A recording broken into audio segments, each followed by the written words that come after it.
पूर्णिया का रुपौली विधानसभा क्षेत्र जो कि भारत भर में चर्चा का विषय बना रहा। उपचुनाव हुआ और जो शंकर सिंह यहाँ के निर्दलीय प्रत्याशी थे, हालांकि वो लोजपा से पहले थे और लोजपा को त्यागपत्र देने के बाद वो निर्दलीय रुपौली विधानसभा क्षेत्र में उतरे और 25 साल के लंबे संघर्ष के बाद उन्होंने जीत हासिल की, जो कि फिर से एक बार चर्चा का विषय बना हुआ था। तो रुपौली विधानसभा जो कि कई समस्याओं से घिरा हुआ दिखता रहा, ऐसे में आज हम बात करेंगे जो रुपौली विधानसभा से चुनकर आए शंकर सिंह, उनकी धर्मपत्नी प्रतिमा कुमारी। और प्रतिमा जी हालांकि जिला परिषद भी हैं और जिला परिषद पद जो है किसी विधानसभा क्षेत्र से कम नहीं है।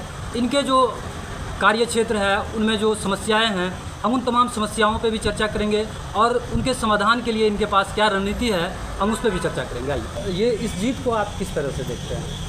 देखिए, संघर्ष लंबा टाइम से चला है। मेरे पति विधायक जी शंकर सिंह जी विगत 2000 ईस्वी से रुपौली 60 की जनता भगवान का जो है सेवा करते आ रहे हैं। चाहे वो कितना बार भी हारे, लेकिन वो कभी अपने आप में नहीं हारे, क्योंकि वो सब दिन जनता भगवान के दुख में सुख में जुड़े हुए रहे। हर वक्त कभी भी जनता भगवान का कॉल आता था, वो एकदम उपस्थित हो जाते थे। शिक्षा का क्षेत्र देख लीजिए, स्वास्थ्य का क्षेत्र देख लीजिए, जिस तरह की भी समस्या वहाँ होती थी उसमें विधायक जी वहाँ उपस्थित होते थे। चाहे किसी के घर में आग लग जाता था, उसमें भी उनकी उपस्थिति दर्ज होती थी।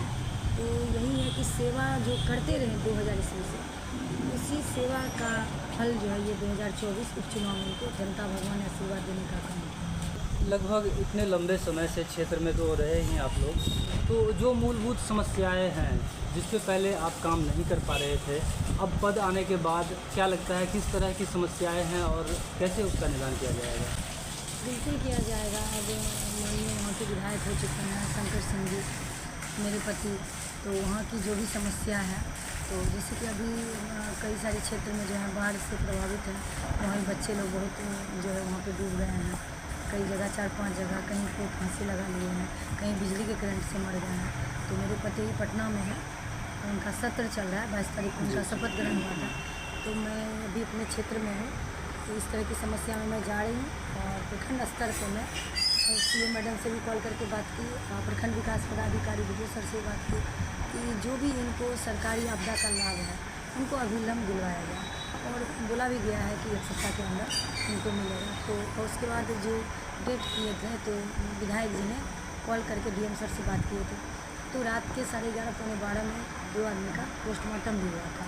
तो ये एक नया पहल है, सेवा का नया राह है, और इस तरह का कभी देखने को नहीं मिला था कि इतना जल्दी जीतने के बाद नवनिर्वाचित इतना अच्छे से काम कर रहे हैं रुपौली में। और मैं बता दूं कि करीब 15 रोड विधायक जी अभी 48 घंटा के अंदर जो है सैंक्शन करवा दिए हैं, वो टेंडर में जा रहे हैं।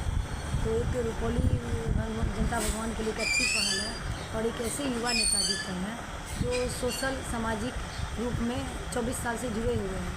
उनको काम करने का बहुत अच्छे से समझदारी है, समझ में आता है कि किस तरह से क्या करना चाहिए, क्योंकि सब दिन से वो जनता से जुड़े हुए हैं।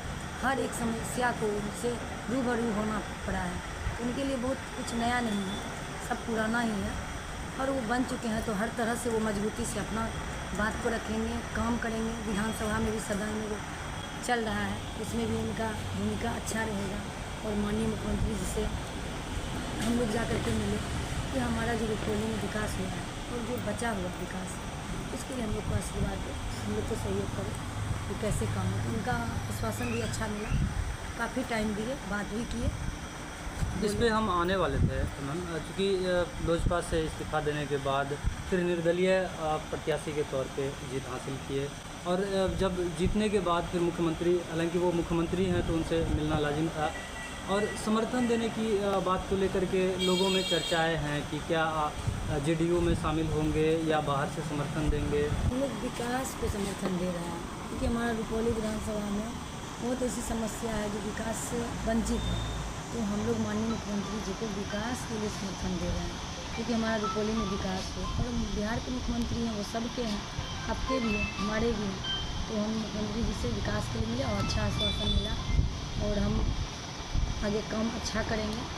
जो भी बन पाएगा, जो भी मंत्री हैं, हर मंत्री से मिलेंगे। विकास के लिए हम कहीं नहीं रुकेंगे।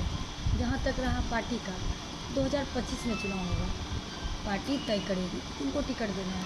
हमारा जो जनसंपर्क है, जो निर्दलीय रूप नहीं है, जनता भगवान ने जिस रूप से मुझ पर विश्वास जताया है, मैं उस रूप पे जनता भगवान पे विश्वास दिला रही हूँ कि मैं जैसी थी वैसी ही हूँ और उसी रूप में मैं काम कर रही हूँ। सिर्फ मुझे काम करना है। जो हम 24 साल से जनता के बीच, जब हम कुछ नहीं भी थे, फिर भी हम बाढ़ पीड़ित को जाकर के अपने तरफ से राहत सामग्री बांटते थे। कहीं घर जल जाता था, हम अपने तरफ से जाकर के अपना तरफ से उसको बांटते थे, जो भी सुविधा होता था। मेरे लिए कुछ नया नहीं है। और पार्टी का बात है तो मैं निर्दलीय पार्टी हूँ। अभी देखिए कि आप किस तरह का तभी स्थिति बना हुआ था। रुपौली में लॉ एंड ऑर्डर की अगर बात करें तो पहले के बनस्पत आज का जो माहौल है वो कैसा लगता है?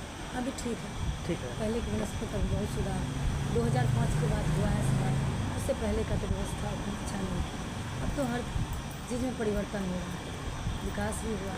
हम लोग प्रयास करेंगे कि कोई भी तरह का फैक्ट्री हमारे रुपौली में हो, जैसे कि हमारे मजदूर भाई बाहर जाके कर रहे हैं काम और वहाँ पे उनकी मृत्यु भी हो जाती है, कोई भी दुर्घटना हो जाता है, परिवार से दूर रहना पड़ता तो उसको दूरी को हम लोग कम करेंगे। अभी हम लोग के लिए तो 8-10 महीना एक चुनौती है, लेकिन हम लोग इसमें बढ़ चढ़ के पूरा काम करेंगे। और इस टाइप में जो भी मंत्री सबका कॉपरेट होगा, उन लोग से भी हम लोग मिलने का पूर्ण प्रयास करके और इस सब पर विशेष हम लोग का रहेगा। ये थी प्रतिमा कुमारी जी, जो कि रुपौली विधानसभा के विधायक शंकर सिंह की धर्मपत्नी है। और हम तमाम मुद्दों पे बात कर रहे थे। हालांकि 2025 का विधानसभा चुनाव काफ़ी नज़दीक है और इनके लिए एक अग्नि परीक्षा ही होगी, ये जो चंद महीने बचे हैं।